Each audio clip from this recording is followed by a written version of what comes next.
Well then, guess what time it is? It's time for the finale. Day of the Dreadnoughts. Already in a pretty spicy start. Seems to be another void map. This texturing does remind me a lot of Dimensions Map 2.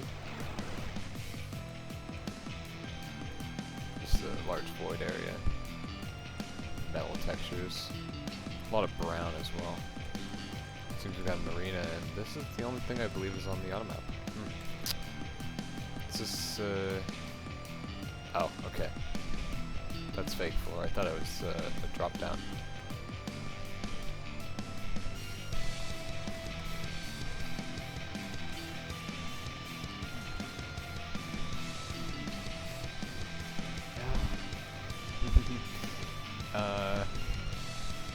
Wait, what? Okay.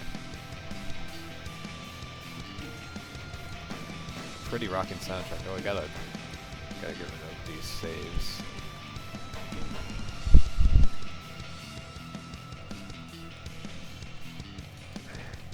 Ah, that was an unfortunate damage you took. I don't think I can get to these.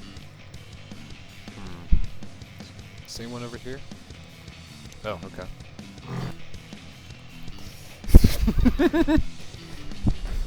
I pressed rewind on accident. Okay.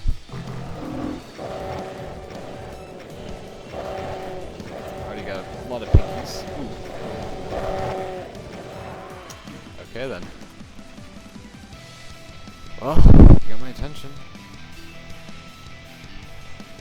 I think it was, yeah, it was right over here. It's pre-fire rocket.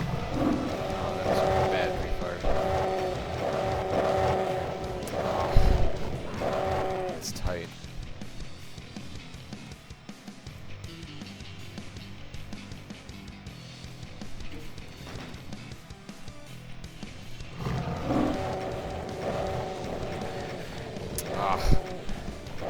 See, if they stop that, if they have to fucky, then I'm completely screwed. There's another failed pre-fire. I basically have no room, which is rather unfortunate. Ah! Okay.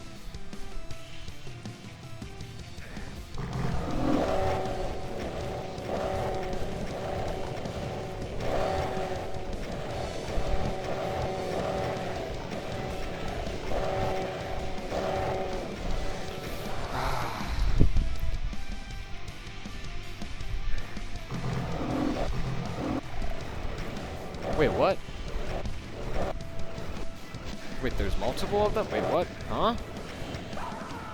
Wait.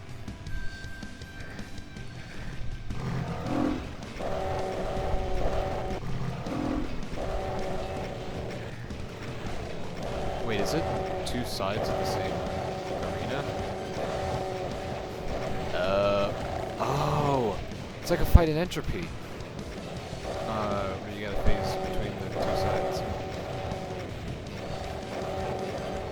It's very interesting.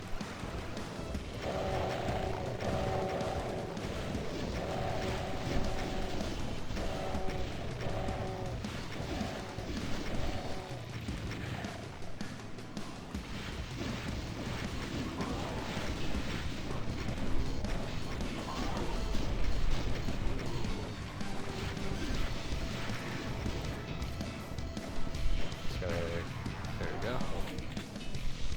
Hopefully that doesn't do anything bad.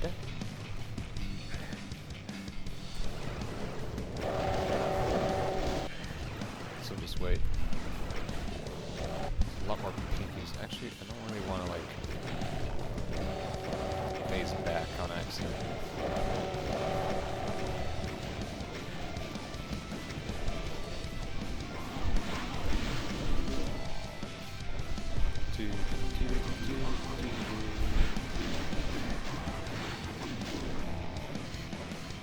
Need more rockets here.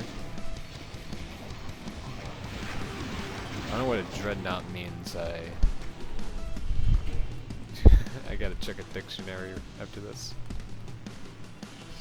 Yeah, I think this is like two sides of the same arena. Yeah, there's the other side. Very nice. This looks like, kind of reminds me of, like, some, place that looks like this in Alien Vendetta, I think. I think it's from Alien Vendetta, and then it was ripped off in Deus Vult.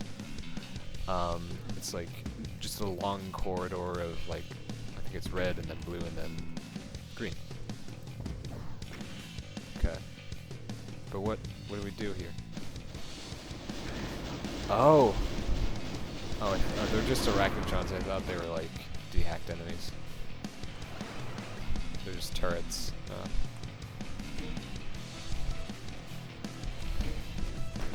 I think I am pretty good at dodging arachnotron fire. Okay, so we just gotta not do that, actually. Got a better idea. Okay.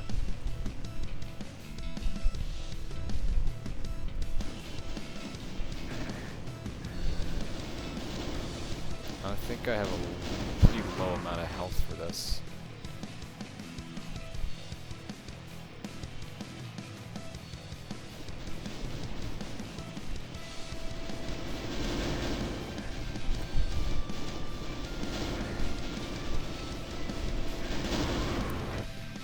Okay.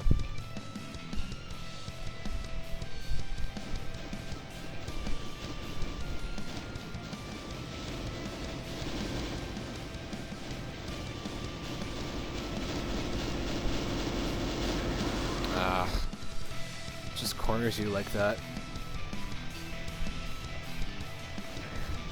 Also, I get less time to actually react like that.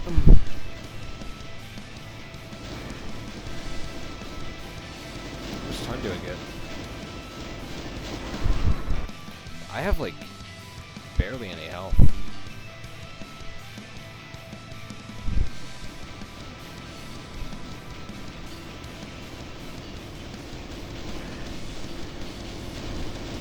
Wait, can I? Wait, do I have to shoot them actually?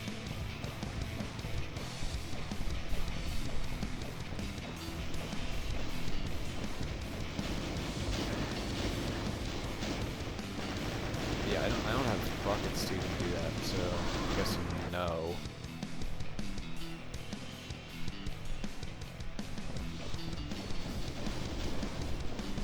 Just keep trying to rocket them. Yeah, I got kills. Oh, they just keep coming. This will probably work better.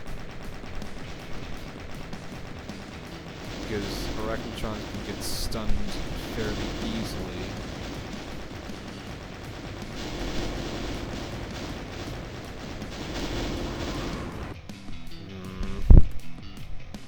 What's their... I know their fucking pattern, but there's like so many goddamn arachnotrons.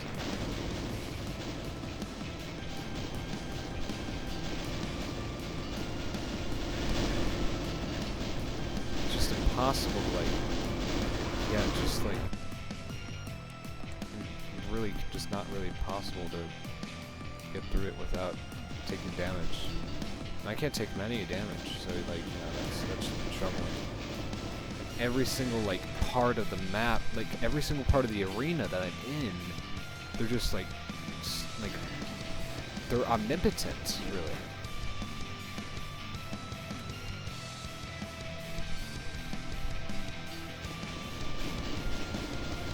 Fucked up. I can't jump over them, like, you know, shit. Okay.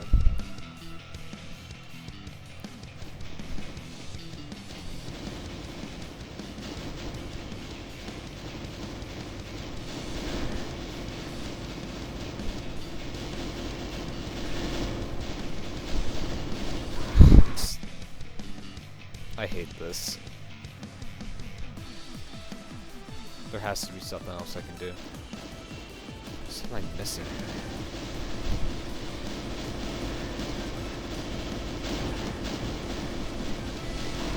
Jesus fucking Christ.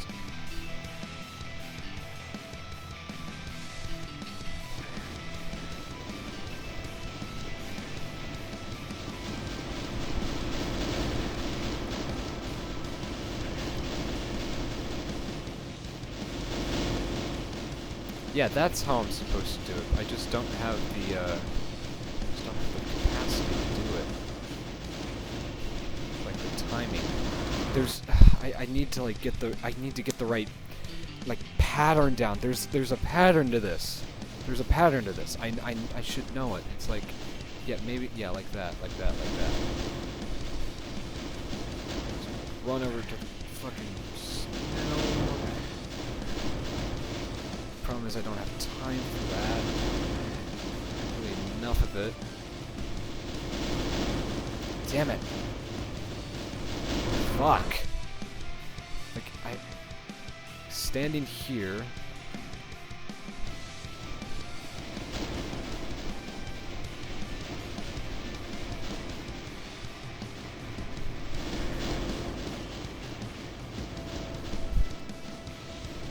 Like, some of these shots are at a fucking angle, but some of them are, like, dead on me. Like, dead straight. I can't, like...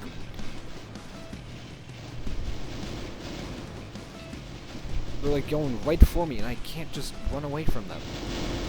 Like that one. Like that one. Jesus fucking Christ.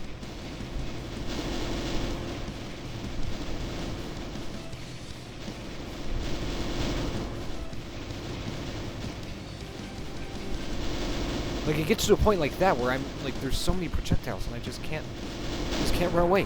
Jesus! Oh my God!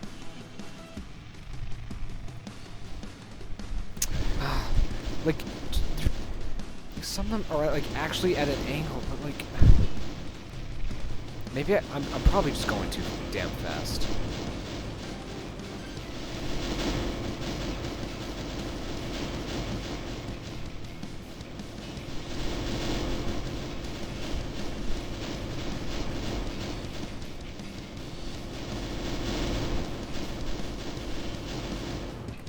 Oh, there we go.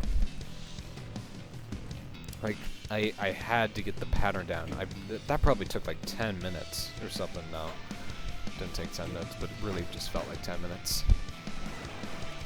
Okay, do we get my ammunition? Oh, okay, so there's a fight here. Already doing piss poorly.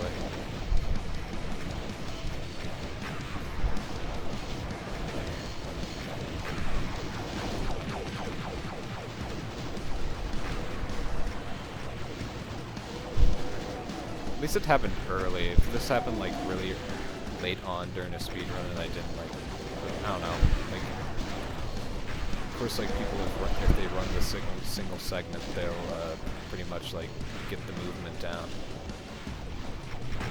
But thank you for doing it pretty early on.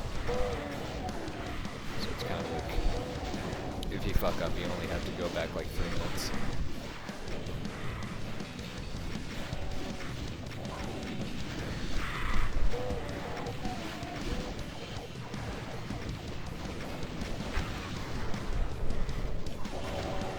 Most of my megasphere as well. Unfortunate. Just need to get those damn paint hunting down. Get out, get out.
Oh, there's still... Are you fucking kidding me? Get out of here. Get the fuck out of here. That's where all my damn lost souls came from. Okay. Oh, okay. I kind of like how the blue torch moves around, and that signals that is the place where the next fight is. Go get rat suit.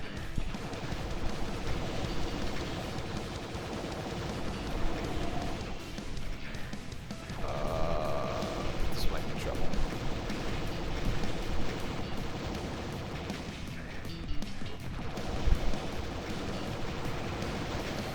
Yeah, this is trouble.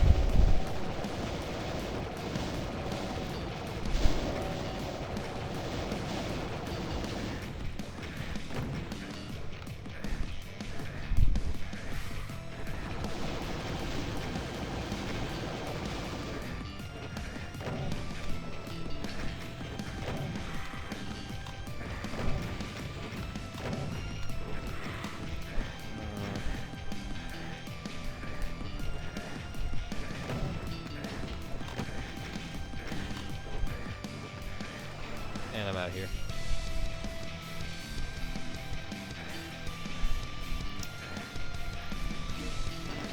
Signify there's... Oh. What? Oh. That is strange.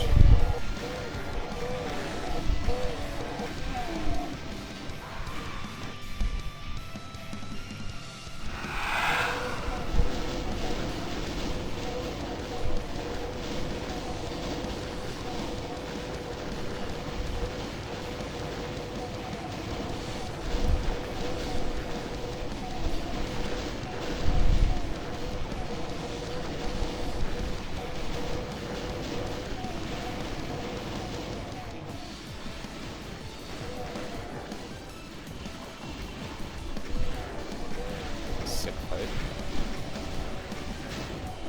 Like, I don't like when fights are like made to disorient you, but it actually kind of makes sense here. It's not like small things. It's usually the small things that like are the ones that annoy me. Like I get disoriented, like bumpy floors.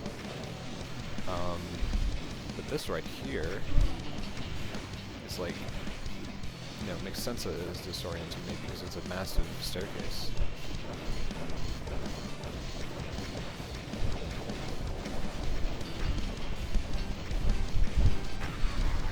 So we'll clean up the Arachnotrons.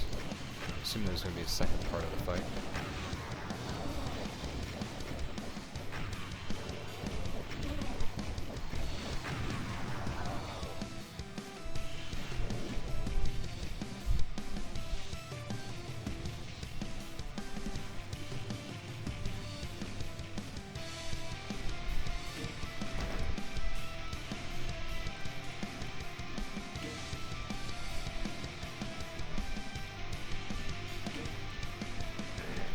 Oh, okay. I heard that. I'm guessing that I'm supposed to be here. Get limited by the space I have.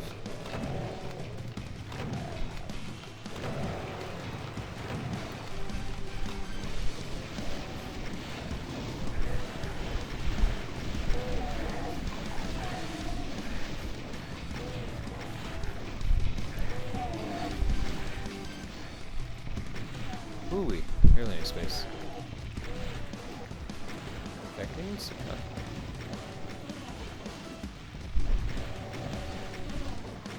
Not many of them. Where'd the others go? Is there another one? Guess not.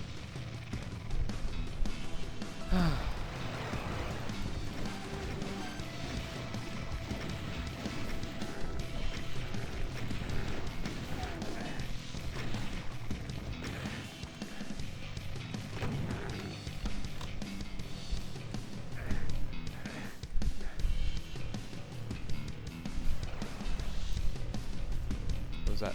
Oh, thank you. Manx? I don't have rockets.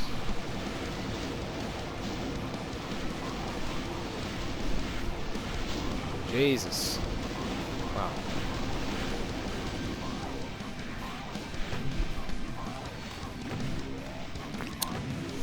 Ooh. Done.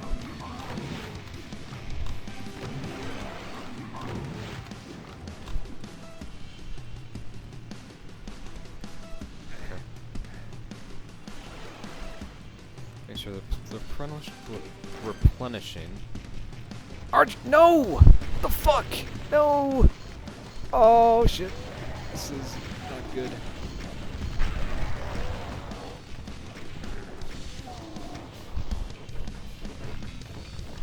Oh, that's a death pit?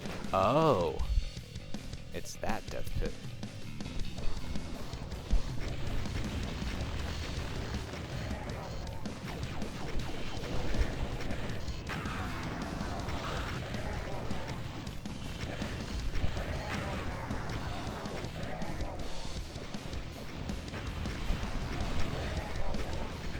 I don't want to get zapped.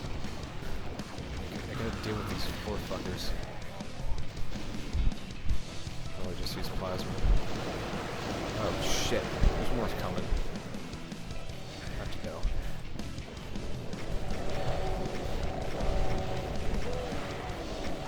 Jeez.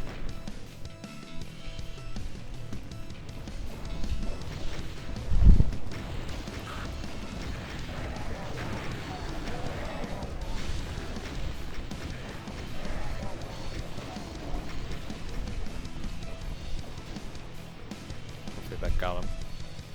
To not.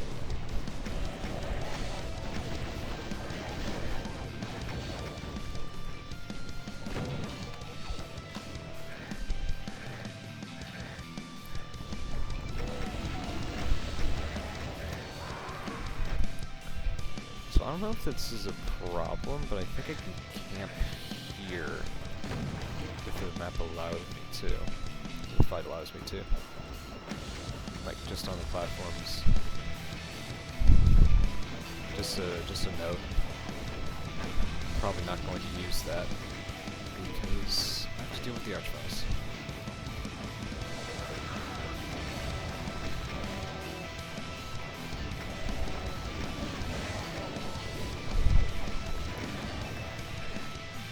Kind of genius that you get an archvile wave, but you don't have time to deal with them before more shit comes in.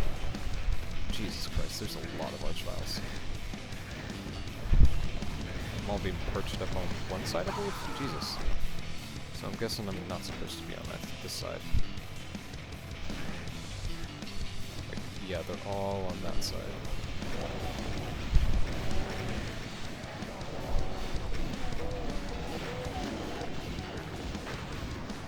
Like the reuse of space as well. Nice.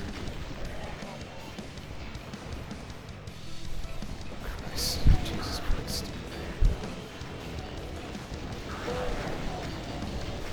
Oh my god.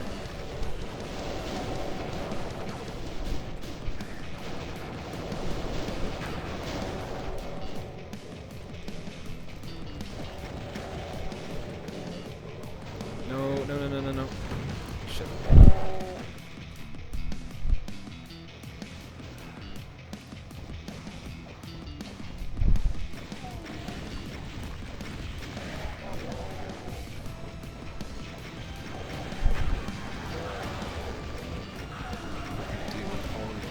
Or these are trials.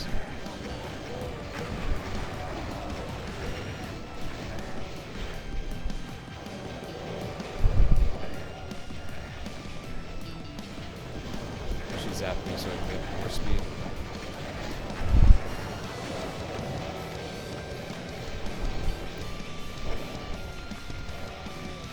Oh shit.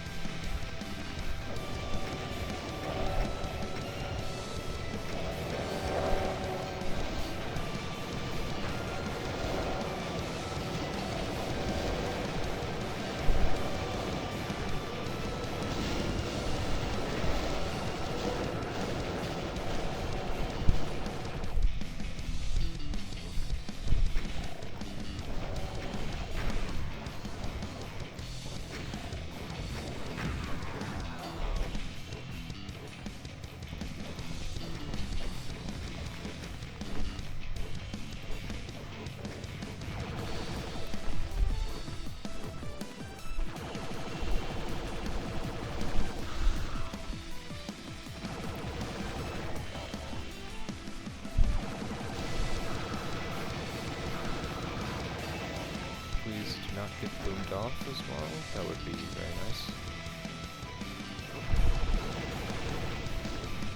I see rockets up there, but I can't exactly get up there, so I'm assuming we'll have to go up there.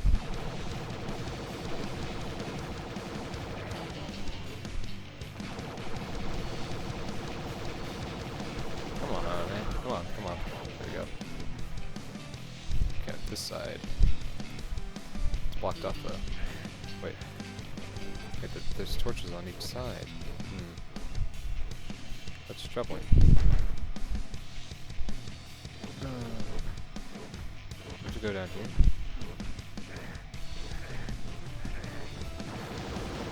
If I can camp this. Camp down here for a little bit. Oh, a good chance that I could if there weren't cyber demons left, you know. But I'm assuming the thing is you're supposed to run away from them.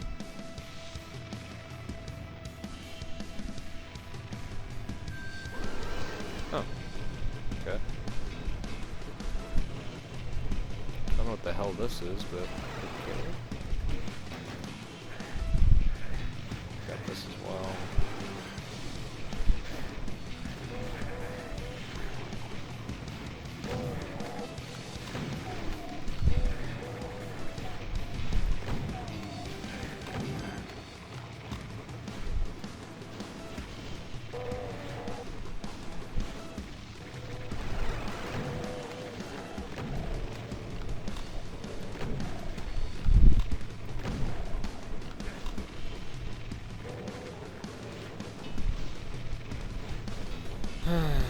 Shit.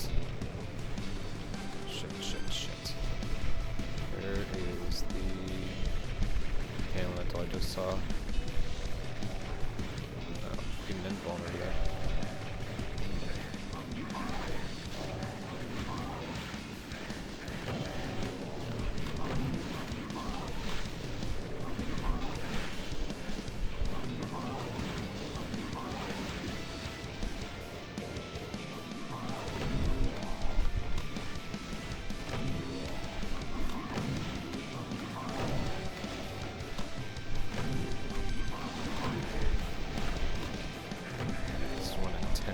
Circle straight. Jesus Christ. No. Ooh, Jesus Christ. Health, anywhere? Wow, that is really unfortunate. That was terrible. At least I survived. BFG. Perfect.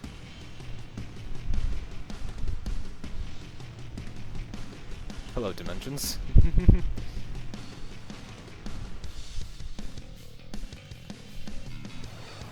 Huh? You prick.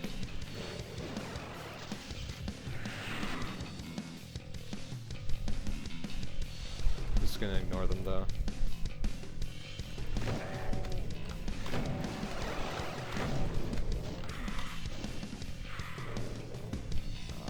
Guess I have to redo it. Guess I'll save anyways. They're all the way up there. You gotta be fucking kidding me.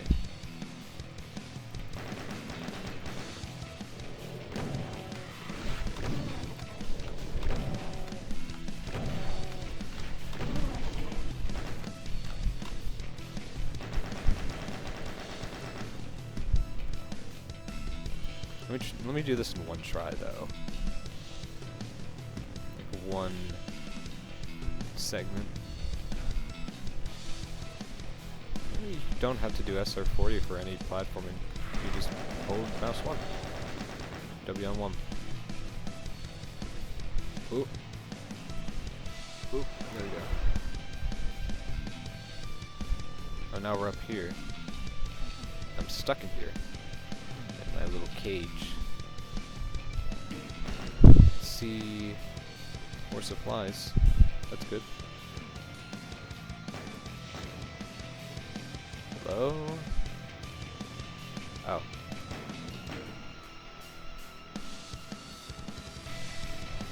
This is a bad sign.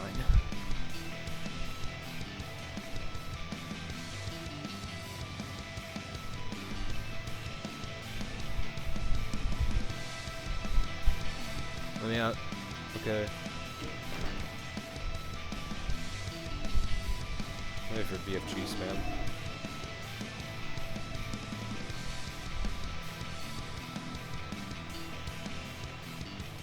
Okay. Oh. You know what this reminds me of? Speed of Doom MAP08. It's kind of like that, but there's no icon of Sin. At least now it's a good fight, since it is no icon of Sin.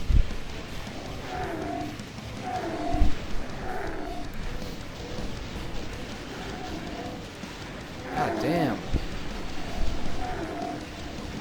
Where all these enemies come from? I didn't see them come in. I did see them come in, I just didn't expect them to appear so quickly. Let's give them a good... Oh, I got stuck. You gotta be kidding me. That sucks. I'm just gonna circle strafe until I'm unable to. Who knows how much health I'm gonna, like, ammo I'm gonna have. I see a lot there, but I don't know. Plus, it's more chaotic if I just BFG spam.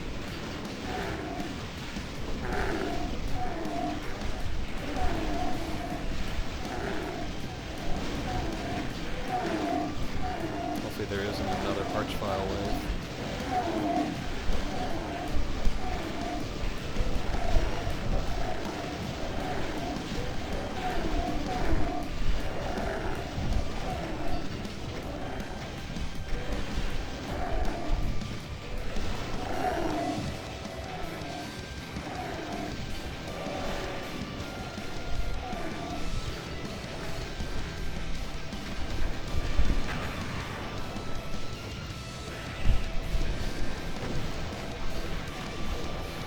Okay.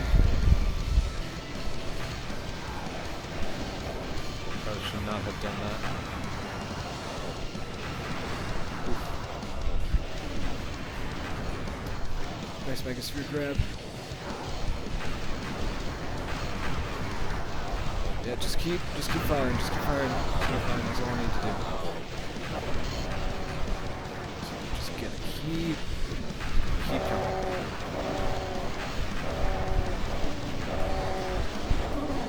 I'm gonna guess this is the final fight.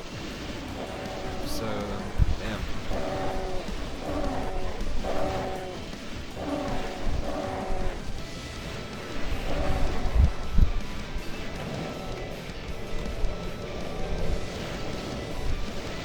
So I have to make sure I'm able to grab ammo whenever I can.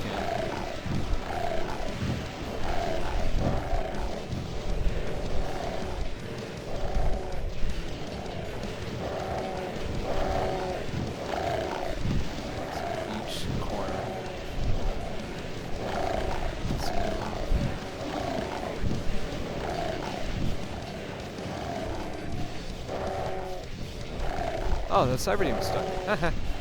Idiot. Oh, we got boomed off or something.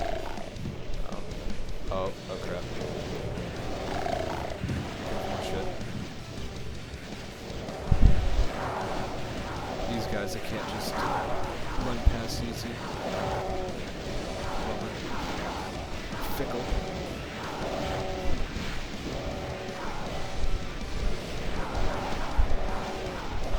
I need more cyber demons in here.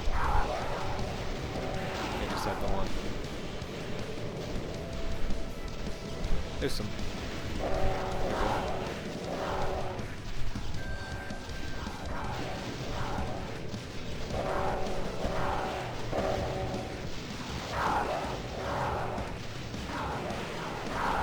Oh, fuck off, dude. Come on. Oh no. Shit, then they're right on top of the cell packs. Oh, this went wrong immediately. It's over. It's not over. It's not over just yet.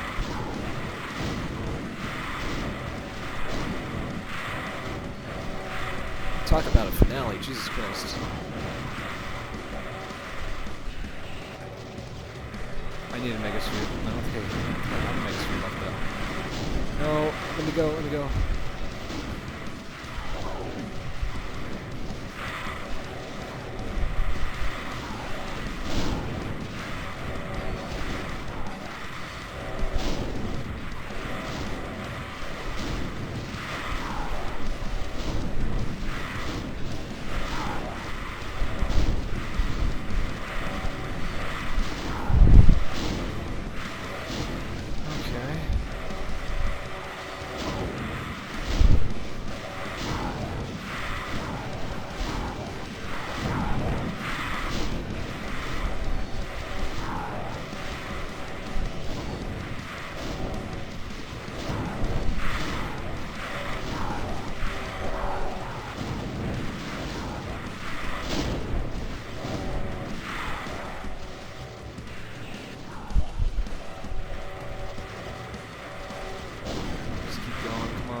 Whew. Damn. God damn. God damn. I'm actually impressed I got that, like, on my second or third try for most of it. Not sure how many deaths I took, but I got through it. Now, on to the next part, I believe. There's some platforming over here. Oh, of course I fell it.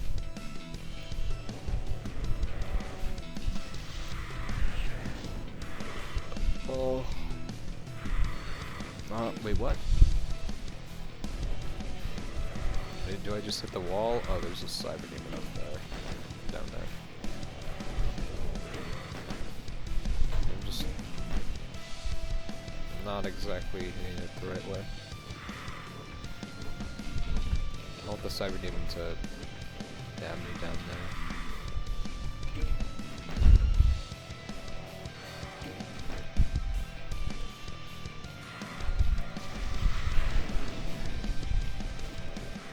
Ugh. There we go.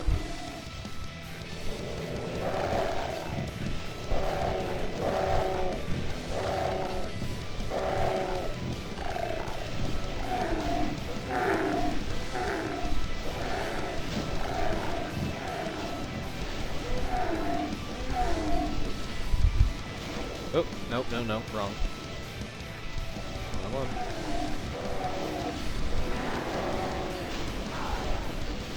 Cyber demons back there.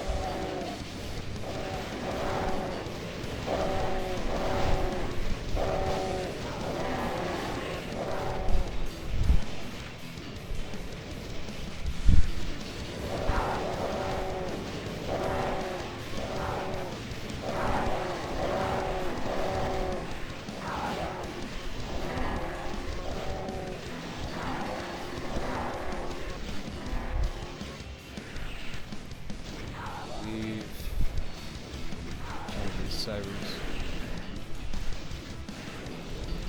I don't know if I hit that switch there though. This fight could be pretty challenging if there's like no, since there's like no health, so you gotta like be careful about that. Make sure not to get nicked by that cybers.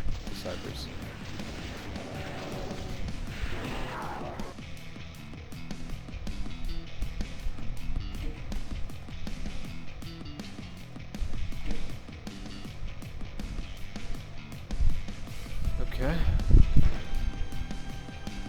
Next up, large staircase. Let's go. Is that it? Maybe it is. God, it would be so funny if there's just like 1,000 fucking revenants that just swarm down this staircase.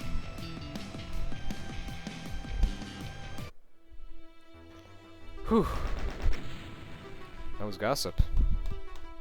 Day of the Dreadnoughts, the final map. There's basically no adventure to it, but like, it's more pure combat, and I really like the fights for this one. Definitely a very good finale, but let's check the epilogue map. The world is full of hope. Is this just one room? Oh, okay.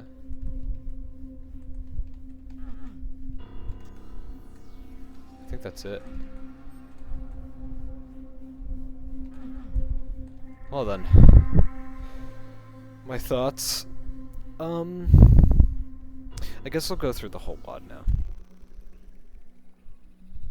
Okay, we go back to the first map.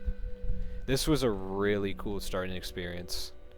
Of course I missed the rocket launcher, I believe, but it's a really nice introduction to what you're going to be experiencing. Just really large confusion, but like really open and really cool maps. I'm gonna be honest, this is probably my least favorite map. I feel like it could be a 1x1 map, like you always, like it's always, the floors and the walls look the same. It's very mazy. It's not my favorite. This was my second favorite. This was a fucking masterpiece. Just a beauty. It takes everything I liked about Comatose, but like adds a lot of slaughter elements to it. God damn, I'm gonna come back to this one in a few years, and like, by then I'm probably just my semi-old brain is probably just gonna forget a lot of stuff, and that's gonna be a really cool semi-blind experience. This was pretty nice. I liked it. Not too bad. Like I do remember I had trouble with the progression a little bit, but I don't know. Actually, let me check.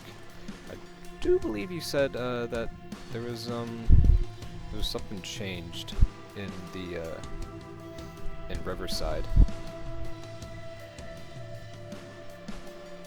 I'm just gonna id clip to it. So the two switches are changed, right? Wasn't there a switch? Yeah, there's a switch there. Yeah, okay. Now this is more obvious. This is more obvious. I did not find it the first time. Let's turn id clip off. Clip off. I had a lot of frustrations with this one. But God, it is such a strong map. Jesus Christ, I love it. It's...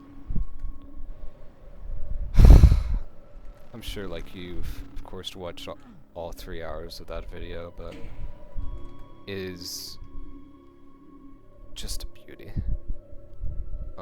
I don't know how to describe it. It's just... I love it. It's probably the most atmospheric map in the WAD, and probably my favorite music track. Like, it did not get tiring at all. Now this map, I kind of liked it. It was pretty nice. I do know there was a lot of platforming, which I probably didn't exactly enjoy, but I'd say this one was also pretty strong. I do remember the finale where there's a bunch of cyber demons. That was actually really nice. I just played this one yesterday. I did really like it. Did like the fights. It feels like earlier maps, like maps 1 through 5 are more based off adventure, and then 6 through 8 go more into exploration and slaughter. No, 6 through 8 go straight into slaughter, and I just played this one. It was pretty nice. Yeah.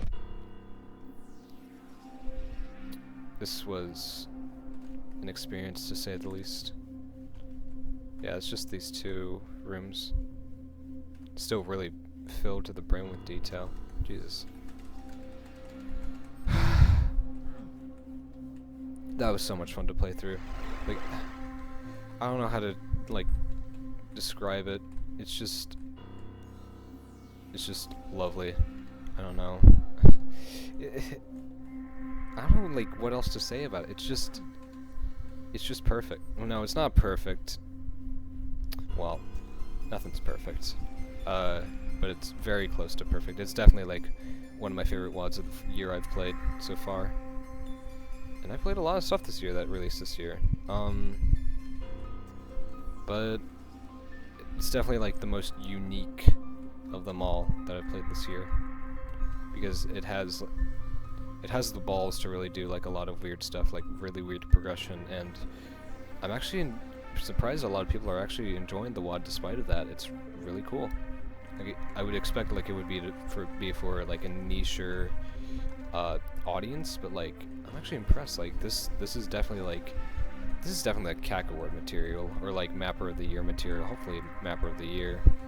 I would definitely vote Mapper of the Year for Touchdown over someone like Myolden, but yeah, this is, said it was your life's work, and I would say good fucking job.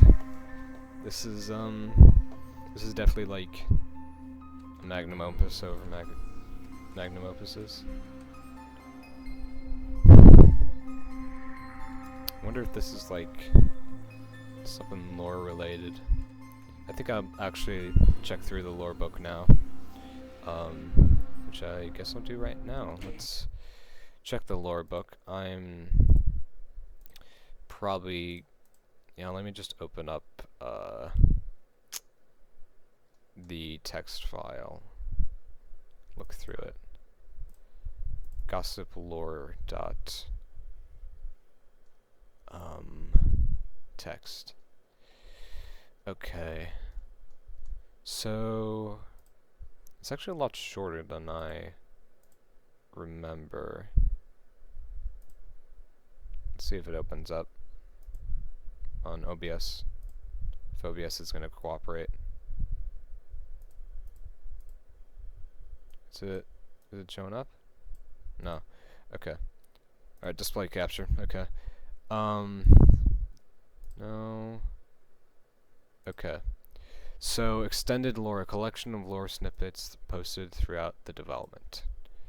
Data recovery in progress, entry 1 corrupted, then up to 4, accessing entry 3, subject TRSEC 3096, type personal log, date the 17th of January 2179, location sector 19M. The sirens were blaring outside again. I've been living in this damn apartment for the past 4 years, and yet I don't recall there ever being such commotion before.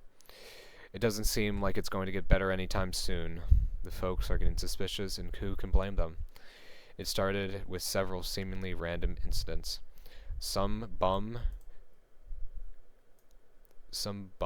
got butchered in an alley a while ago, and people freaked out. It was all on the news. It was all on the news because the guy got cut up like a pig, splayed on the pavement as if someone wanted to make damn sure everyone noticed their handiwork. A few days later, an office worker got arrested for assaulting their colleagues, seemingly for no reason. Stressful working conditions, they said, but the details were pretty disturbing. Witnesses said he acted like a lunatic, blind fury in his eyes. The whole thing snowballed from there. More and more incidents occurred, no visible connection between the cases. The number of people missing skyrocketed. In just a few weeks, while the random acts of extremely violent crimes spread throughout the city. Some blame the government's lenient response to the stranglehold the mega corporations have over increasingly number of military industries. Some blame the filers and Mira, some others blame the Pulse. There's always enough blame to go around, but no concrete answers. I don't know what to believe, but I see a pattern. I just cannot tell what it means yet. I've been having this apprehension that I just can't shake off. The cold vibration in the air. The storm is brewing, and I need more time. Okay. I believe this is about map 1. Okay. Message intercepted. Contents pending examination. Reason possible encounter with object number S8V. Subject JM842. Type personal log. February 21st. Same year as this one, just a few weeks later. I got lost in the wilderness today. I don't know what happened. I went out for a walk after dinner, as I like to do, just to unwind after a long day at the factory. I've been walking right next to this little pond past the old rusty sewer entrance, and continued uphill towards the opening. The sky was overcast, and it was getting dark, but at the time of the year, you can see pretty well, even without a flashlight. So here I was strolling through the path, in the occasional bushes, enjoying the rustling of the leaves, the gentle breeze, the cracking of the insects.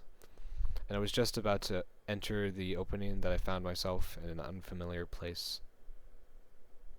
At first I thought I took a wrong turn somewhere, but I didn't recognize this area at all. This is very strange. I know this place like the back of my hand. I've walked through these woods many times, and I've never seen this before. I decided to go a bit further to see if I can get my bearings, but that only made it worse.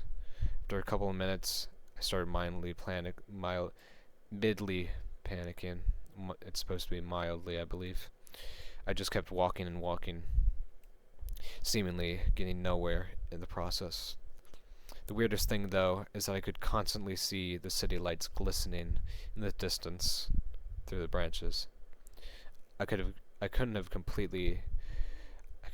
completely off the track, but I still couldn't find my way out. Finally, I ended up in a small grove, and at that point, I couldn't believe my eyes. This place was absolutely beautiful, like a fairy tale. Breathtaking splatter of greens, reds, and browns, with the eerie light almost dancing around it with the dozens of glowing fireflies circling around. I didn't notice it at first, but after a few moments, I finally been able to pinpoint the source of this strange light. It was a small orb laying on the grass under one of the trees. It was like a star, brighter than the sun, and yet it wasn't blinding to my eyes at all. I was stunned. The bluish glow was alluring. I had to see it up close. However, just as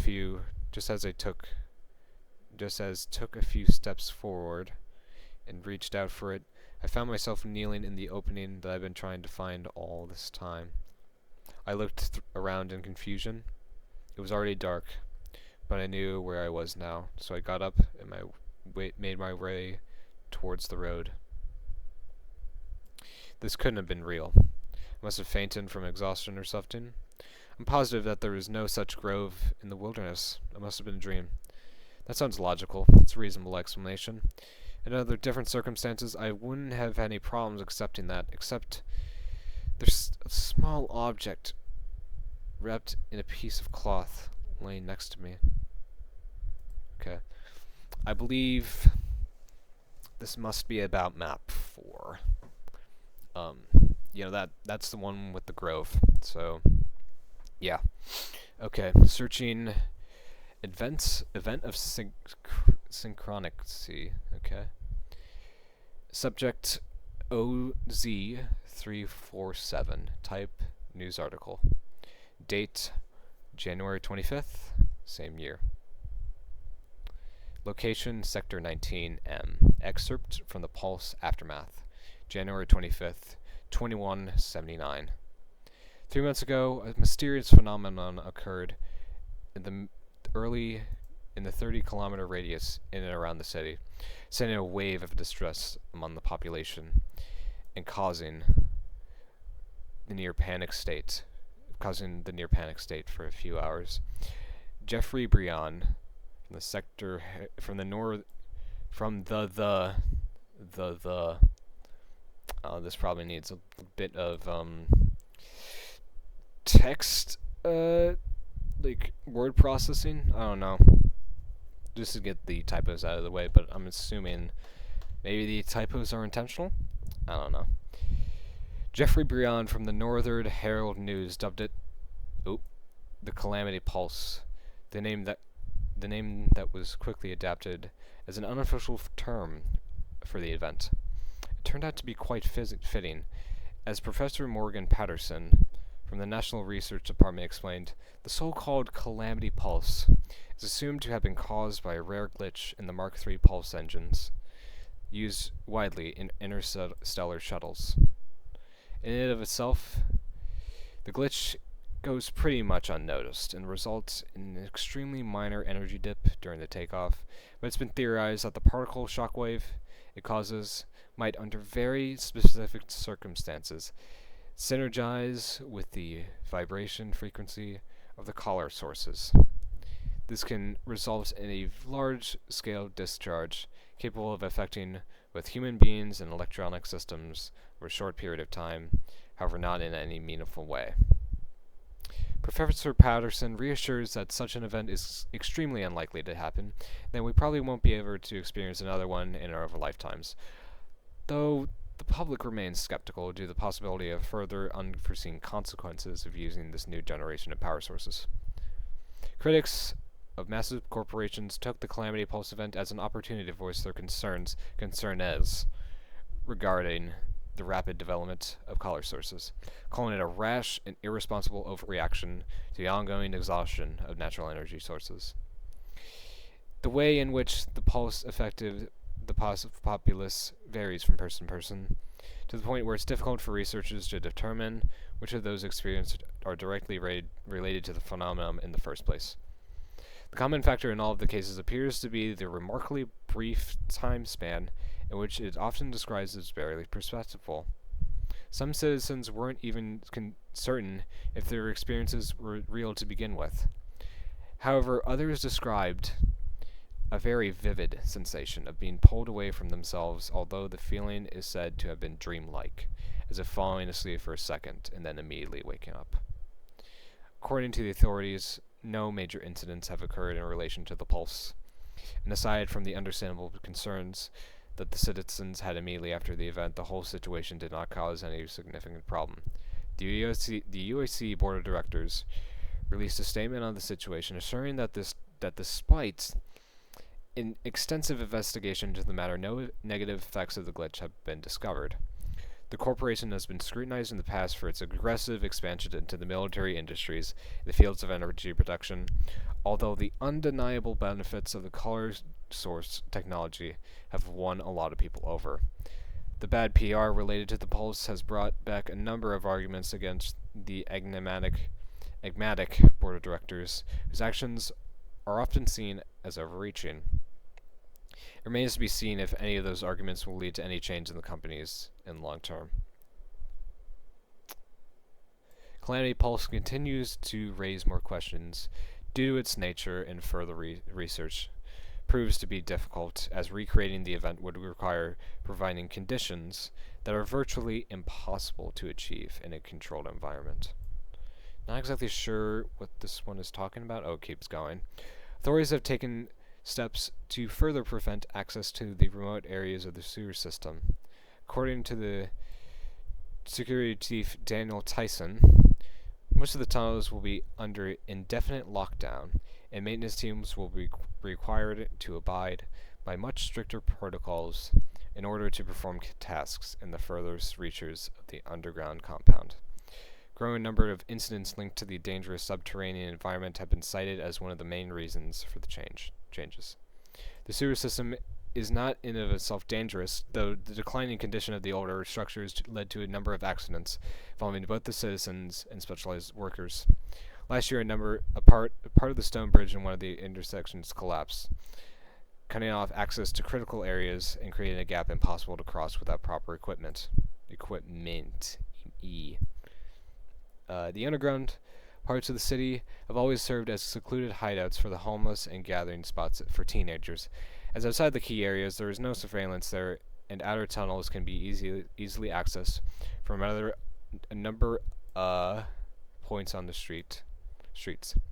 Save from occasional drug deals, Though there weren't many noticeable incidents, the public had a little interest in the events taking place underground. It wasn't until a tragedy involved a 9-year-old Stephen Pierce in 2178 that authorities started paying more attention to the potentially lethal conditions in the stores. We can't have people just wandering around in the old, unstable parts of the tunnels. The accident rates will only go up if we don't enforce a definite lockdown of these areas, said Officer Tyson. The structural damage of the lower parts of the system have already resulted in a couple of cave-ins. Several areas are no longer accessible due to the deterioration of an aging architecture. Despite the ongoing efforts of rebuilding and modernizing the complex, the majority of areas remain dangerous to incautious explorers. The city sewers are notable for the labyrinthian structure with long winding corridors and intersecting areas. Many sections have been abandoned for years. The collapsed tunnels make it difficult to access older parts of the underground system. Over the years, the place has been attracted the attention of urban explorers, some which have dedicated themselves to mapping out the entirety of the complex. It's a real gold mine. We keep finding new areas. It's like there's no end to this place, said Trident in a recent video. She's one of the trespassers documenting her endeavors of creating a comprehensive map of the underground. There's several interesting looking places that we haven't been able to get to. Maybe one of them contains the stash. The stash is a political term that some people use to describe the location of the errant stockpile that is rumored to be somewhere beneath the streets. A few years ago, a prominent group belonging to a criminal syndicate called the what the fuck is that name? Colanthitis?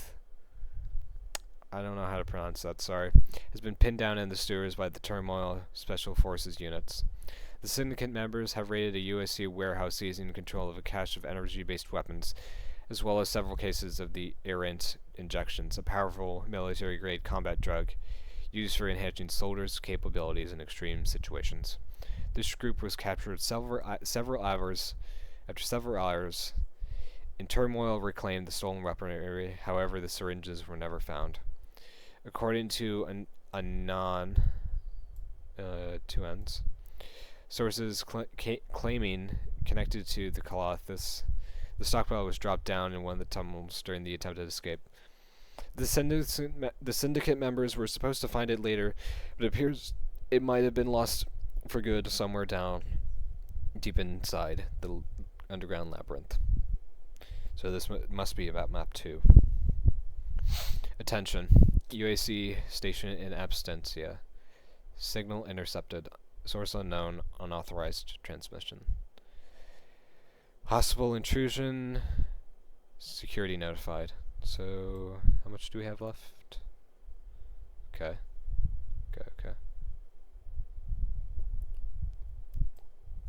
Harlan G. Calibrations in Sector G underway. Plasma indicators operational. Ion accelerators online. The signal is really strong. Looking good.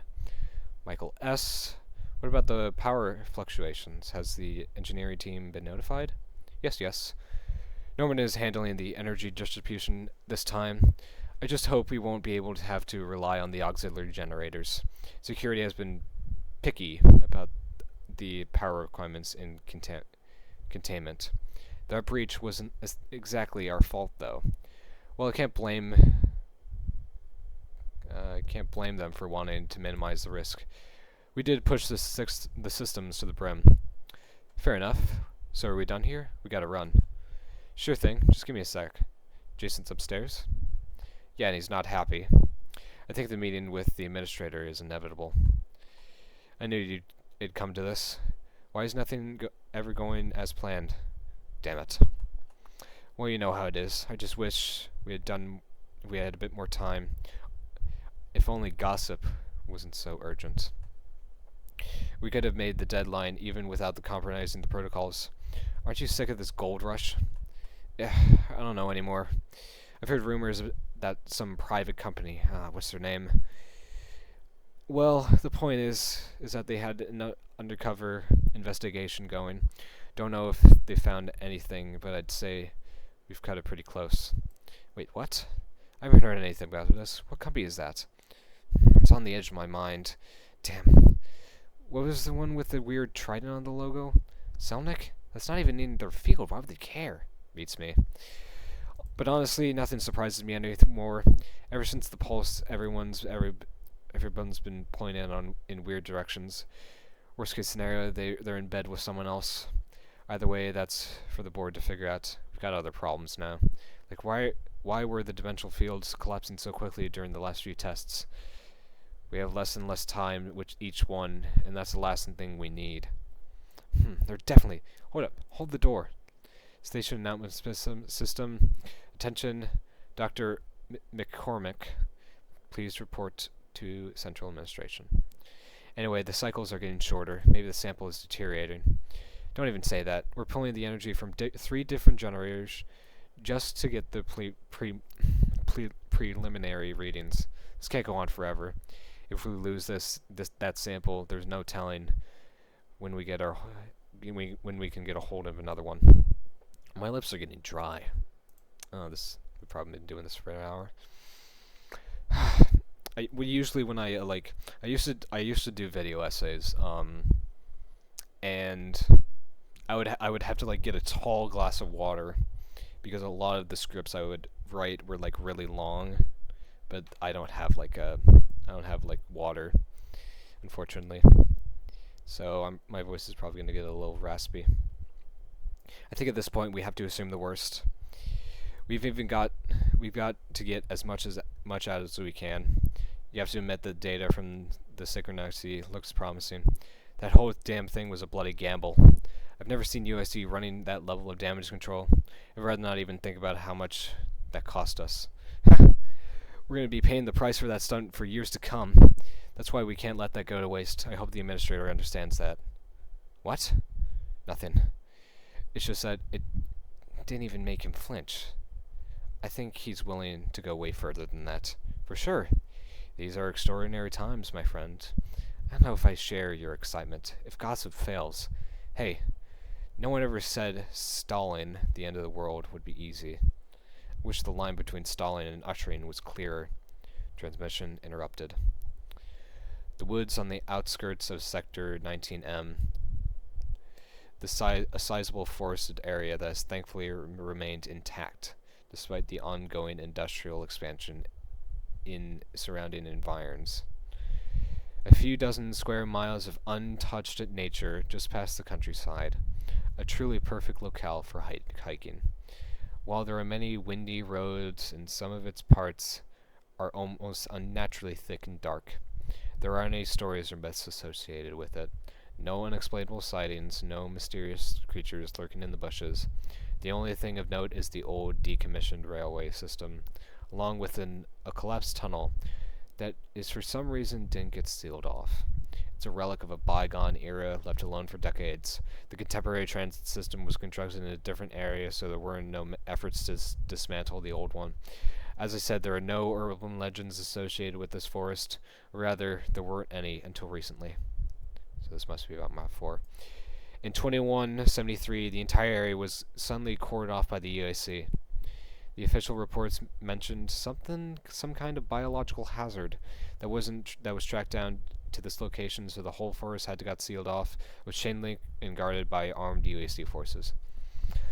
The wounds were still fresh after the global outbreak of the Nova Plague 15 years earlier, so the situation was taken very seriously. The government essentially let UAC take care of the whole thing, as they were the ones who managed to create a working vaccine for the plague back in 2159. Almost for 5 years, no one was allowed to go into the area except for the specialized UAC personnel, when in 2178, the woods were finally reopened to the public. The UAC were detailing their efforts to deal with the contaminated area through regular progress reports. Apparently, large quantities of hazardous substances, including waste of interstellar engines and fuel byproducts, were located in the wilderness. This waste could have been caused by the destruction of the ecosystem, and even contaminated the groundwater, so the situation looked pretty bad. Both suspects hasn't been released, although certain industrial corporations were later blamed by politicians, as well as activists, as retaliation for creating a severe health crisis. The USC never made a comment on the matter. The majority of the conversation was directly related to pointing the blame for the situation. However, certain facts have begun to surface since then. Some things didn't quite add up. There are several sightings of heavy aircrafts coming in and out of the exclusion zone, which were originally thought to have been transferred in science vessels. However, upon closer inspection of many of those, looked like more like construction vehicles used for primarily for building massive off-road stations. The presence of such ships was not entirely surprising, as it's understood the USC must have constructed temporary outposts to deal with the situation. However, the number of sightings of such vessels landing in accorded areas seemed like the USC was building something more permanent there.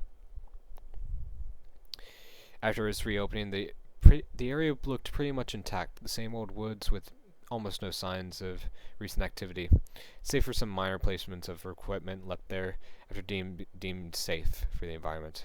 No secret construction site has been found, but the number of strange sightings skyrocketed. More and more people started reporting seeing mysterious aircrafts above the forest. Some mentioned hearing bizarre noises deep within the woods, low humming echoing through the trees, while some others claimed to have seen unidentified armed personnel moving stealthily in the distance. As always in situations like this, theories have begun to spread like wildfire.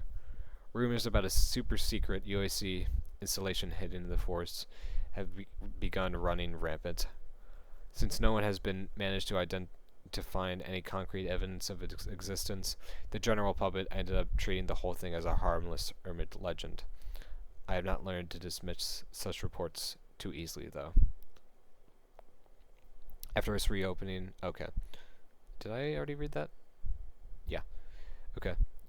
I've heard bits and pieces of information about recent UAC activity in the city. Vague terms such as in absentia and gossip keep popping up. Keep popping up, though those seem to be pretty random. The UAC has devoted a substantial amount of resources to expansion in the area, though no one is able to pinpoint where those resources are actually going. There really aren't many places where their movement would go unnoticed. I'm fairly certain they're using the forest, but for what purpose? There must be something there. We're just not looking hard enough. This is the personal audio log of Drake Cygnus, dated February 26, 2179. I'm recording this to document the events of the last couple of weeks in case something happens to me, although chances they're not going to find and wipe it out in such circumstances are pretty slim. If you're hearing this, then take heed. This is very important. I used to work for Turmoil Security, though it's more of a special forces unit that cooperates with the government rather than a security company. High-tier assignments, that's misspelled. Coming from the top, primarily dealing with gang warfare, drug deals, human trafficking, high risk, high reward. While I'd love to claim I've been doing it purely out of duty, the truth is the adrenaline rush was arguably a better part of it, as was the number of zeros on my paycheck. However, that's not what got me into trouble. A tale as old as time. We were in the middle of a raid of the Vitriol group that's been smuggling supplies through the border. A stealth operation. We had them surrounded, just waiting for the order to seize them. Nice and clean. But I guess someone high up wanted to send a message, and we were supposed to wipe them all out instead. Just didn't sit right with me. So I ordered the squad to take them alive anyway. The command didn't like that. Technically, they didn't kick me out, and they could have made it all work, but the whole situation left a bad taste in my mouth. So after a lot of bickering about the whole thing, I decided to quit. It's not like I had a good idea what to do next, so I kept bouncing around for a while trying to figure it out. Guess I've forgotten about how dull life can be when you get cut out of the intensity. It didn't take long for me to start losing my mind because of a bird out of my skull. Then it all changed one evening. 3 weeks ago, I found a strange briefcase in my apartment. Whoever left it there must have been really good. Got through level 5 security systems like it was nothing. They didn't leave any traces whatsoever. I probably wouldn't even have noticed it, even if it wasn't for the briefcase itself. as I was obviously supposed to find. First I thought of getting my buds at turmoil to check it, but the preliminary scan didn't indicate anything dangerous about it. Besides, if anyone wanted me dead, I guess they wouldn't have left it out in the open. As I opened it, I noticed a secure military-grade transmitter and a bunch of documents. There was a sidearm as well as a Series Z perception enhancer. We've used those occasionally at turmoil, but only in special cases. I wasn't sure what to make out of it, but the situation was clearly very serious. The enhancer alone was worth a fortune, not to mention other things in the briefcase. I started going through the documents, and then the transmitter lit up. Someone was calling.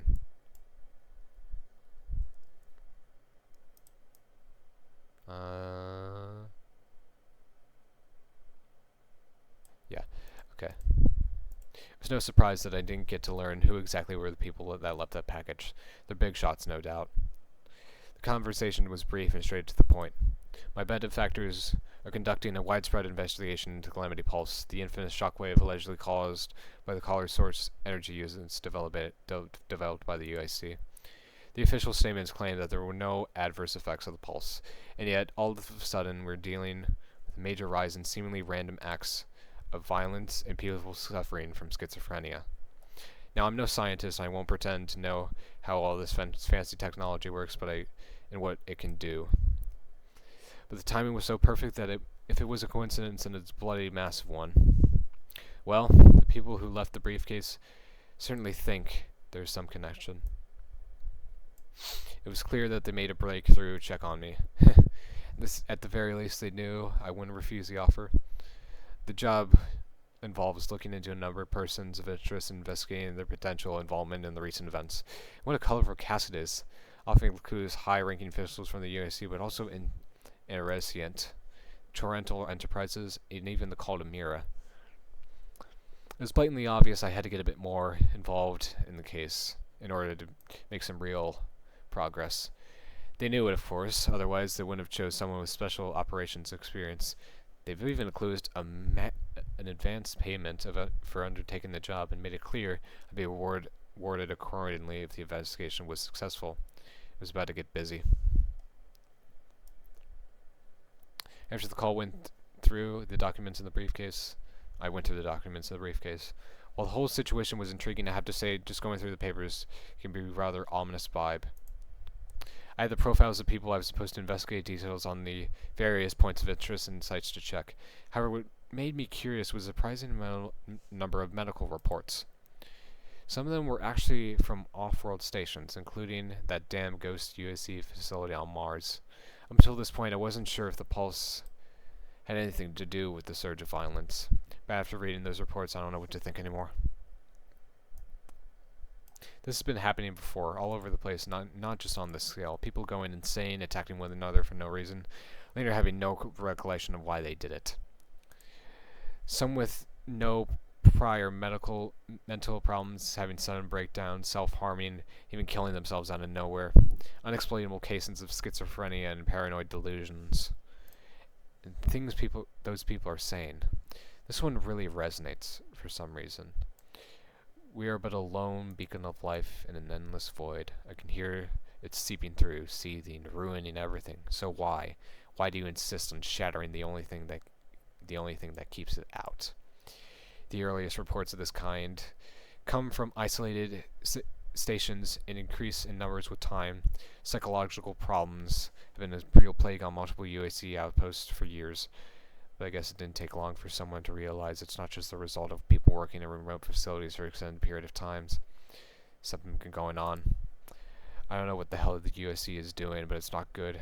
And now it's happening in the entire city. I'm in the trenches. The things I found so far are troubling. I have this apprehension. I thought the storm was brewing on the horizon, but I'm afraid that the storm is already here. We may not have much more time left. Okay. This one was definitely about 4 and 5, like the tech base in 5. I'm assuming. Okay, next one. There are dreams for which some would burn the world down to the frames. There are wishes for which some would commit the most horrid deeds. There are people who would stop at nothing just to make their deepest desires become reality, even if it meant plunging us all into the darkness. Some believe there are many different planes of existence, that heaven and hell look somewhere between dimensions. I don't know anything about heaven, but here's what I can tell you about hell, my friend. It's already here. It's always been. We're in the eye of the storm, the shimmering light surrounded by the limitless void. What do you think is an endless universe is anything but. Our world is the loneliest star in the blood sea, burning with hatred for us, the last bastion of life. And whatever it is that protects us from it is breaking down. Because someone is obsessed with widening the cracks. Someone is reaching so hard for things beyond their grasp that they're bending our world and dragging us all down with them. Someone so hollow and lifeless that they're ready to destroy it all of existence to make their dream come true. Can you imagine what utter emptiness must be driving this kind of determination? Subject: the glitch anomaly. Location: in absentia. Security level 4. Status: contained, awaiting further analysis. In absentia houses the experimental hyperwave accelerator deep within the bowels of its research center. Formerly designated HW00 ZAR, the HWA went through several iterations over the course of its existence. The device started out as a hyperwave transmitter prototype, the third which such unit in the UAC history, which is supposed to continue the ongoing research into the faster-than-light communications method. However, after the breakthrough discoveries made by the Mars division in the laboratories of the Phobos station 6 months ago, the HWA was redesigned to facilitate the experiments related to energy manipulation. The results were promising. The device was modified to accommodate different lines of investigation into the matter. However, things have taken an unexpected turn after the synchronicity, aka calamity pulse. The shockwave resulting from the pulse has affected some of the equipment in the base, but in entirely predictable ways. The only exception was the hyperwave accelerator. For reasons currently unknown, the HWA seemingly came online seemingly at its own during the synchronicity, and its energy yield kept going up until it reached and then exceeded the available scale. All of the attempts to shut it down were unsuccessful. The panic started spreading through the station due to a risk of a meltdown, which could have destroyed the entire base. The eyewitnesses reported seeing an orb of energy just underneath the main coil of the accelerator, pulsing with images of ethereal places in unfathomable geometries. The whole chamber was shaking violently for several minutes until a rapid discharge ended the event and everything went back to normal, or so it appeared at first glance. The accelerator was still online, feeding off of the unknown energy source, though running at what appeared to have been its minimum capacity. All subsequent efforts to turn it off have failed. In fact, even disconnecting and dismantling the device had no effect. The scientists have managed to pull apart multiple elements of the HWA, and yet they keep operating as if nothing ever happened. A number of components were removed to no avail. The accelerator continued to work without any issues. In the final desperate attempt, the engineers decided to crush one of the power rods in a hydraulic press. Unsurprisingly, all of its broken pieces continued to function, unaffected by their complete destruction. There was one more thing that has changed in the HWA chamber. When one of the scientists tried to pass under the main coil, he found himself on the other end of the chamber in an instant.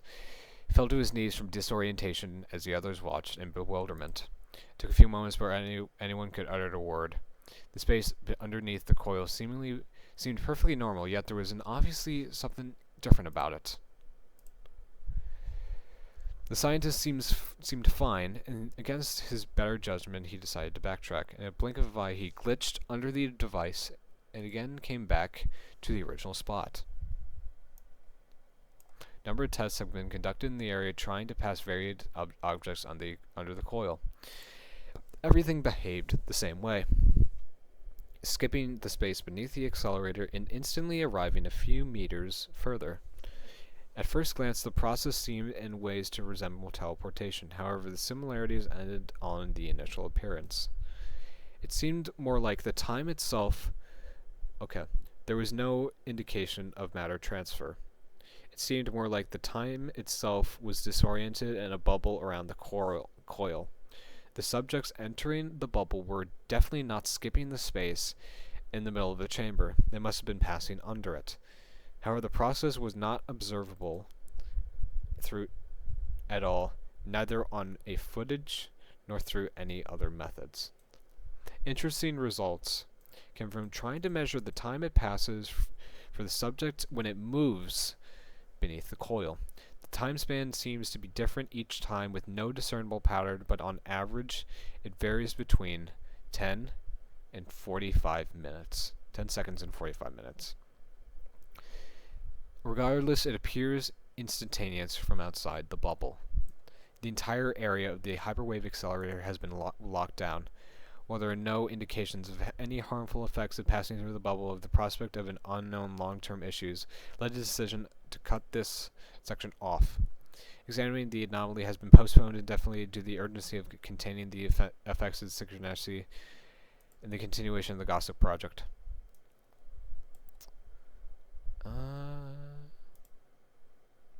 We have three left, okay. And they are kind of long, okay. This must be about map 5, like the tech base there. Not much about the hell maps, unless I'm confused. Yeah, I've been here for a long time now. It's kind of like a little society for all the people who don't fit in the above. All sorts of folks come around here. Runaways, drifters, anyone trying to get away from something. Bottom line, most of them don't come around here to start trouble, so it's relatively safe around these parts. People usually stick to themselves. After that little boy drowned in the cistern, the government shoots scrambled like cockroaches, thinking the whole place is a death trap. Talked about sealing the entire underground up, as it always was. It was mostly just fluff. Sure, some of the bigger entrances were locked up so that folks above would calm down, but there are so many tunnels and hatches all over the city that no one really has any problem getting here anyway. They keep saying it's dangerous here, but you're going to be just as fine as long as you watch where you're going. Just have a bit of common sense, you know. These outer tunnels close to the entrances are safe. Folks have been hanging around these areas for a long time. Some of them walls are falling apart, but the overall construction still holds up. The deeper you go, the bigger of a gamble you're making through. Most people ain't really used to underground areas. It's easy to lose track of where you are, and there are all sorts of weird noises from the pipes, metro, and the sewers that can freak you out. They make you think there's something lurking in the dark. Makes you think something is lurking in the dark. You don't have to worry about that. It's just kind of how these places are. That said, however, there are parts of the tunnels the locals tend to avoid. You get into one of them and it hits you right away. The air suddenly feels stale, harder to breathe. You suddenly get those strange thoughts in your head. Paranoia and stuff. You don't really want to linger, but it's difficult to leave for some reason. I used to think there must be some chemicals leaking from somewhere, tripping you out. Toxic fumes, maybe? But I guess everyone who's been down here long enough has different ideas about that. There are many stories floating around about those areas. Someone couldn't get out of those towns they knew Like at the some couldn't get out of couldn't get out of the tunnels they knew like the back of their head. Others claimed they kept looping to the same rooms over and over again. I don't know what to tell you. Everyone thinks it's bollocks until they've experienced it themselves. And it seems like recently some of the stuff has gotten worse. Weirdest thing started happening after the shockwave. Pulse, they called it. Some of those places somehow got way more intense. Seeing that winding tunnel to the east, better way to stay away from that place. An old pal of mine, Coffer, myself, went there a while back looking for some things to scavenge. It's a long route, but it's very straightforward. Can lead you to a lot of interesting areas. At least that's how it used to be. After trudging through the flooded canal, we got confused at a fork. Some tunnels may have collapsed, we thought, but after that we just couldn't get out. Been wandering in that damn cesspool for hours and eventually came to a big chamber we've never seen before. Felt off, like something was really wrong with it. We kept stumbling around and finally we found the exit. But it was a close shave. It seemed like it was pure luck on our part, because neither of us knew where the hell we were. Cannot tell you what happened there. We were stuck, like a nightmare, you know. No way out. We'd always just end up in another dead end, like the damn walls were shifting or something. And a few days later, these people came down and started poking around the place. No idea who they were. At first glance, they seemed like government officials, but they really weren't giving off that vibe. Some private corporation, perhaps? Anyway, they brought a lot of those fancy gadgets of yours. Keep taking measurements, doing some tests, and then they sealed off a few areas and just left. They didn't bother us, and some of those sketchy places are now blocked off, so that's good for all. The newcomers, they ain't gonna wander into an unpleasant situation by accident. Still feels strange. Didn't seem like the authorities had anything to do with it. So they sealed off that tunnel, but you know how people are. There's always someone feeling brave, trying to get in. Pretty sure there's a way to open it somehow, but why would anyone in the right mind do that? I just hope whatever is wrong with these tunnels isn't going to spread anywhere further. Two more. The last one does seem pretty long. Subject IH006. Type personal log, date redacted. Location Sector 19, no N. Transmission intercepted. Automatic transcription in progress. Automatic transcription complete. Error. Database connection unavailable. Signal lost. My name is Ivan. I'm recording this to document the events of the past 24 hours in case that becomes useful to someone, and to retain my sanity. Now that I'm in relative safety, I can finally try and collect my thoughts. I'm not sure exactly where to begin. There's so much to go through. Yesterday, early in the morning, something happened in Sector 19. I heard the commotion outside. I didn't think much of it first. Couldn't see anything through the window, so I brushed off. Thought there must have been an accident of some sorts. Police cars were passing over. Then I heard screaming, followed by gunshots. I looked out the window again. I could see people running. There was another gunshot, and another. I tried to figure out what was going on, but all the communication was down for some reason. Net connection, phones, everything. People started panicking. Heard my neighbors running somewhere. Maybe they decided to check on the situation. I didn't know what to do, so I waited. A few minutes later, the whole block began to shake. I knew what it meant. UHZ dropships were coming. Everything erupted into chaos after that. The city turned into a war zone. I could hear gunfire, explosions, screaming. The smoke was so thick, I could barely see what was going on. I was pretty sure that it must have been a terrorist attack. I mean, what else could it have been? By that point, both the military and the UAC Special Forces were involved. Something big happened. Really big. Still couldn't get a hold of anyone, and nobody in the building knew what was going on. Then there was a huge explosion, and one of the dropships crashed nearby. A cold shiver went down my spine as I was hyperventilating. Never been this scared in my life. Little did I know that things were about to get much worse. I heard this deep, guttural growl, very powerful, like a big animal, I thought. Never I heard anything quite like this before. I looked out the window again. It was difficult to see anything because of the smoke, but I could still make out the shapes. The Marines were retreating, blindly firing when this thing jumped out, charged in their direction.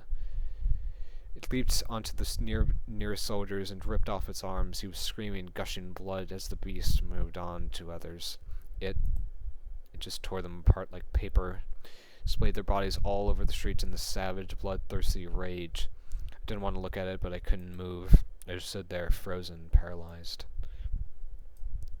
I fell onto the floor and vomited. It was insane. I couldn't believe it. What was that thing? What is going on?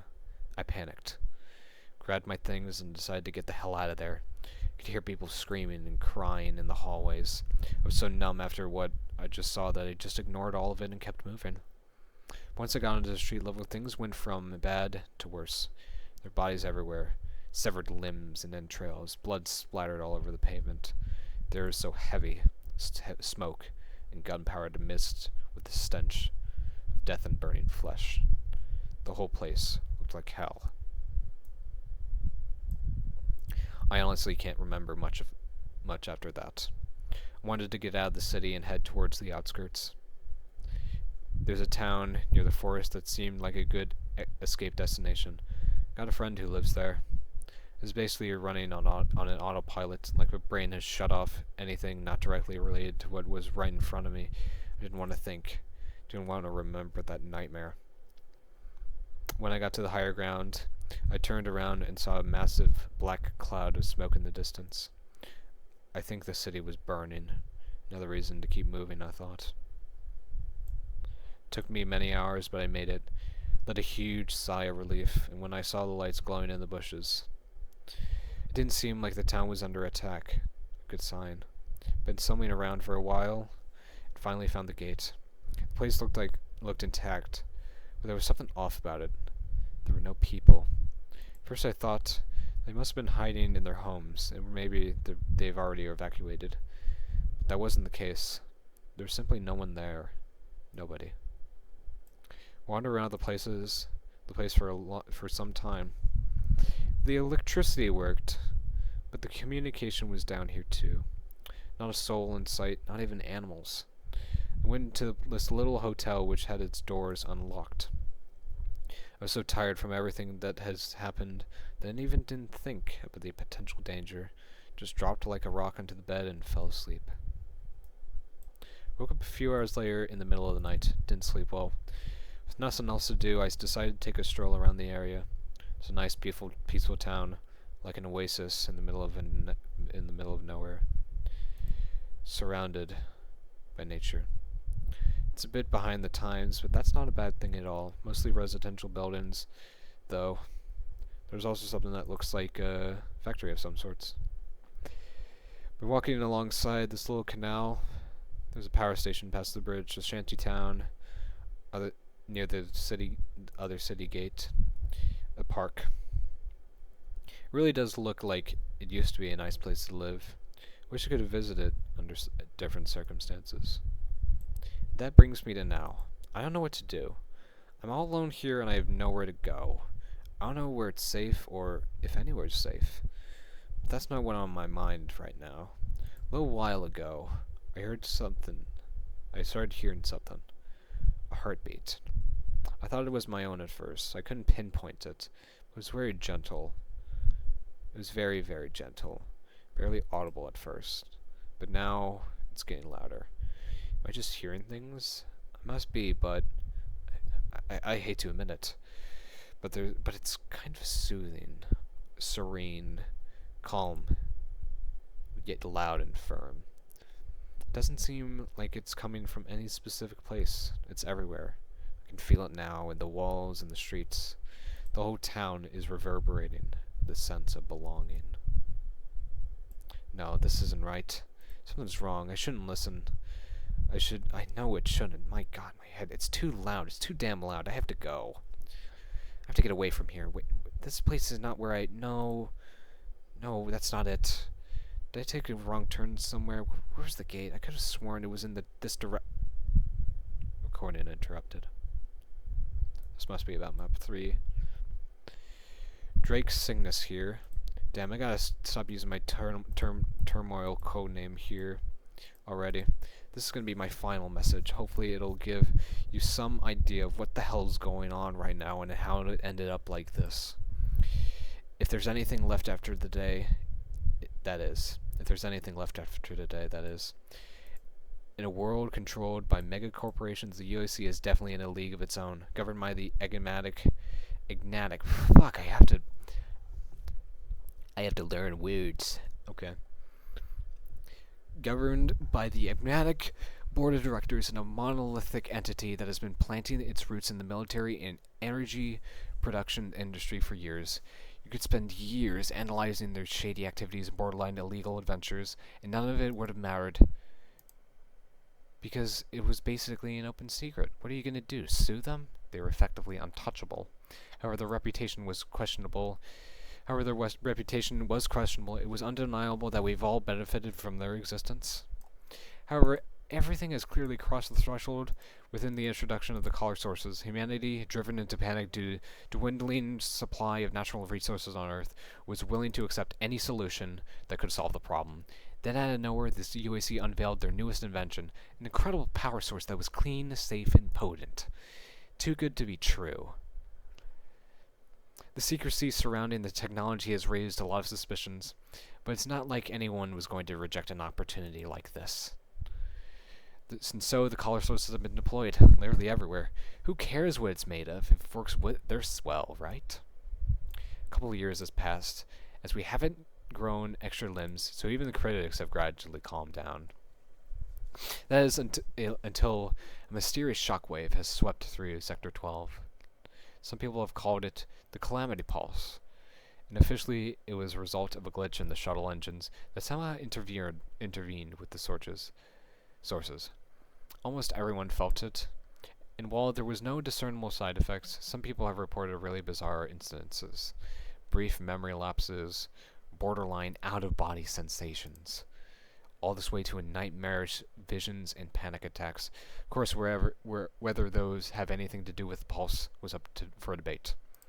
Still, the tensions have started rising again. The fear of further incidents have occurred. While all of that was going on, there were different problems on the streets. Authorities have started taking notice of the gradually increasing number of violent outbursts and crimes. Seemingly decent folks would end up going ballistic against their coworkers, loved ones, and they're reporting having no recollection of what might have caused their anger. Murder rates went up. The savagery of the killers that caused murder rates went up, but it was the savagery of the killers that caught everyone's attention, cutting off limbs, gutting victims, and displaying their bodies in the most horrific and inhumane ways. Stuff that you expect from a slasher flick. The wealthy have already started hiring security companies like Turmoil, while those who couldn't afford them resorted to buying illegal firearms for protection. Things were looking pretty bad all around, and yet that's not even scratching the surface. My mouth is getting really dry at this point, but we basically have a few lines left. Shortly after I left Turmoil, I got contacted by my mysterious benefactors, a secretive group investigating the potential connections between the UAC and recent events. They wanted me to look into a number of cases. High-ranking UAC members, abandoned projects, just about anything that could contain clues as to what's really going on. At first, I didn't really think much of it. I was just glad to be able to get the hell away from that mundane existence. I was already stuck after. At first, I really didn't think much of it. I was just glad to be able to get the hell away from that mundane existence I was already stuck with after quitting Turmoil. But it didn't take long before I realized just how serious things have gotten. You better strap yourself for this one. We don't know all the details, but it's clear the UAC have discovered something. That something was so important that the project related to it, codenamed Gossip, quickly became the #1 priority for them. The accounts were very chaotic and differ depending on whom you ask, but it seems that the UAC have found some sort of device, a beacon or transmitter of some sorts. The message they've received, though, through was apparently a warning. Some sort of catastrophic event was going to happen, an inevitable one. The board of directors decided in their hubris that it's up to the UAC to save the world. Actually, I'm not even it was their call to begin with. The board is just a public face of the corporations. Someone else is pulling the strings, although I don't think anyone really knows who. Either way, whomever it is, I guess he didn't want to take no for an answer. Problem was that the only lead the UAC had was the transmitter, and they've quickly found themselves in the dead end. That was one thing they couldn't solve by throwing bags of money at. Frustrated by the lack of progress, they've refocused their attention on the device. No idea where that message was coming from, but it seemed like they were convinced that there was more to it than just a warning. In order to make an attempt at getting more out of it, they needed to boost their signal somehow. Long story short, they found a way, a very, very expensive and insidious way.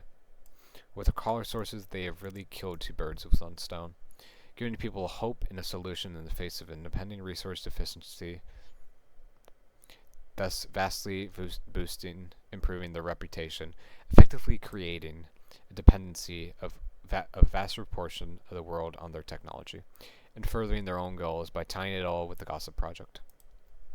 Actually, that's more like killing 3 birds with one stone. I know what you're thinking. Were the sources also the reason for people becoming violent and insane? Actually, no. The sources simply made it worse. That clearly wasn't the UAC's intention, though.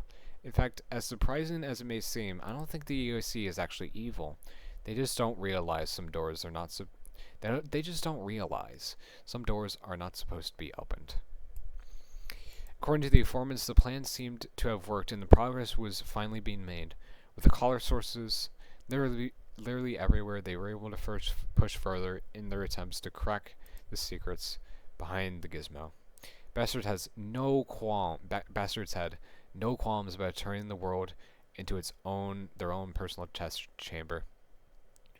The board calmed down after the first breakthrough, and the eggheads continued to inch forward towards the big prize.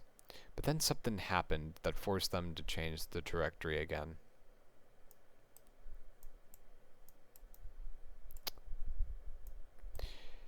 Some kind of bizarre anomaly has been detected in the Arctic.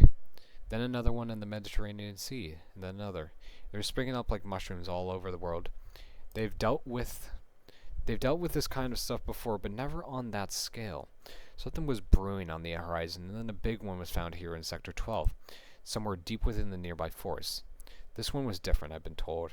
Massive, fluctuating, like some kind of otherworldly tumor.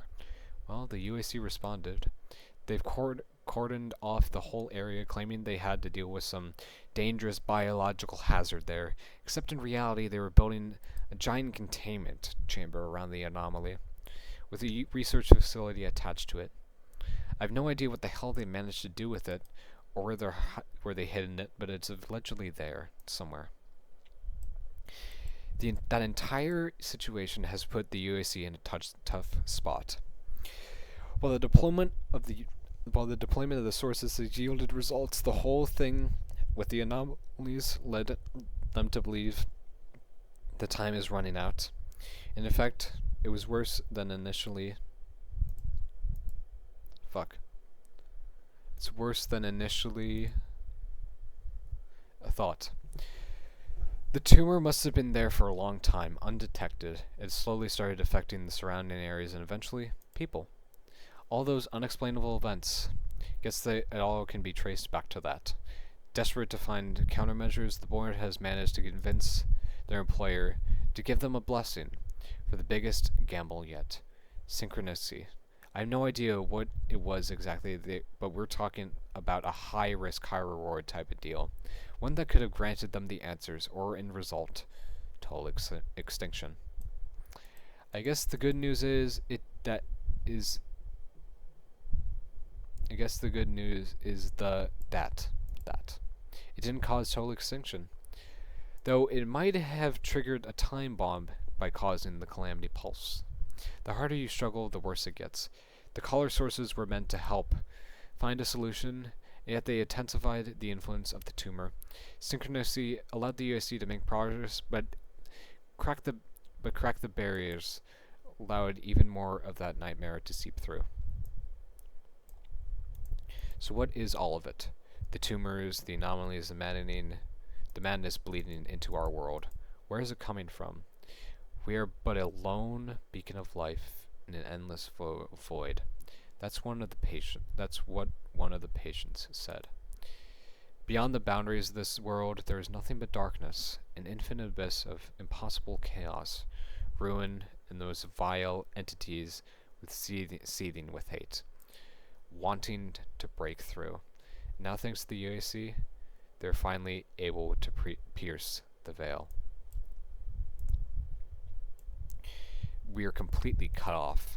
I haven't heard anything about what's been happening outside of Sector 12, but here, living hell has erupted onto the streets.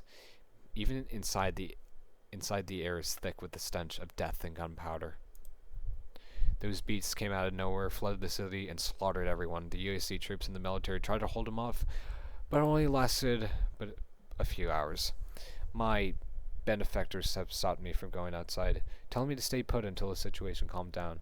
I didn't like the idea one bit, but I can see it now.